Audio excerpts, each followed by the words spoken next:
Megawati itu begitu mendewakan Soekarno, seakan-akan Indonesia itu dimulai dari Bung Karno, sampai ada paham Soekarnoisme bahwa Indonesia itu seakan-akan dimulai dari Soekarno. Memang deklarator kemerdekaan Indonesia itu Soekarno, tapi umat Islam atau partai-partai Islam itu tidak kecil hati, karena embrio yang bernama Indonesia itu dari tahun 1908, sebelum ada partai nasionalis yang berani melawan kolonialisme Belanda, adalah partai-partai Islam. Sehingga kebangkitan Indonesia dimulai 1908, karena saat itu yang pertama mencetus ide melawan Belanda adalah kiai-kiai Islam, yaitu saat itu bikin serikat dagang Islam, terus lama-lama menjadi serikat Islam, terus lama-lama menjadi partai Islam. Dimulai dari angkatannya Hos Cokroaminoto, jenis Haji Umar Said sinten Cokroaminoto, terus disingkat jenis Hos Cokroaminoto. Jadi tidak bisa Indonesia itu meninggalkan partai Islam, karena dulu pertama pendiri era kepartaian niku malah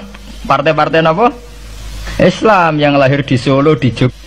Bahkan sebelum ada negara yang bernama Indonesia, itu ada negara yang bernama Demak Bintoro, ada Demak Ngayogjakarta apa? Karto. Itu semua negeri apa? Islam. Ya, paham? Sehingga secara kesejarahan kita tidak kalah sama tuanya Soekarnoisme atau partai PNI. Dan sampai kan kita ini kan kayak dinabubukkan seakan-akan Indonesia itu dimulai dari Soekarno, sehingga nak wani Pak Karno itu koyok-koyok itu kita anti Indonesia. Ya kita tidak mungkin nggak menghormati Soekarno, beliau sebagai pahlawan besar kita hormati ya, tapi ya kebesaran Pak Karno demi bangsa Indonesia jangan kemudian direduksi, disederhanakan hanya melewati partai. Ya itu kan namanya pekerdilan. Tentu Pak Karno bikin negara ini ya untuk semua bangsa, bukan untuk PDIP saja, bukan untuk partai-partai marhainisme saja, juga bukan untuk partai-partai yang berfaham Soekarnoisme saja. Ya sama, tapi kita juga adil, sebagai kiai juga adil. Hos Cokroaminoto bikin partai Islam adalah untuk mengusir Belanda dari bumi Indonesia, yang nantinya juga untuk kepentingan semua bangsa Indonesia, tidak hanya yang Islam saja. Ya kita adil, sama-sama adil.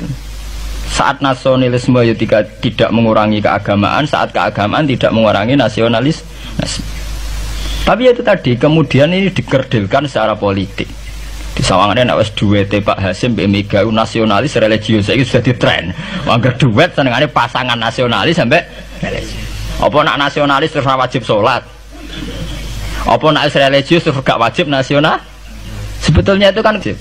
Apa kan orang Indonesia itu wajib sholat hanya karena atas nama nasionalisme? Apa nak SK Nyai itu wajib bayar pajak? Itu kan pengkerdilan, proses pembohongan, pembohongan secara publik.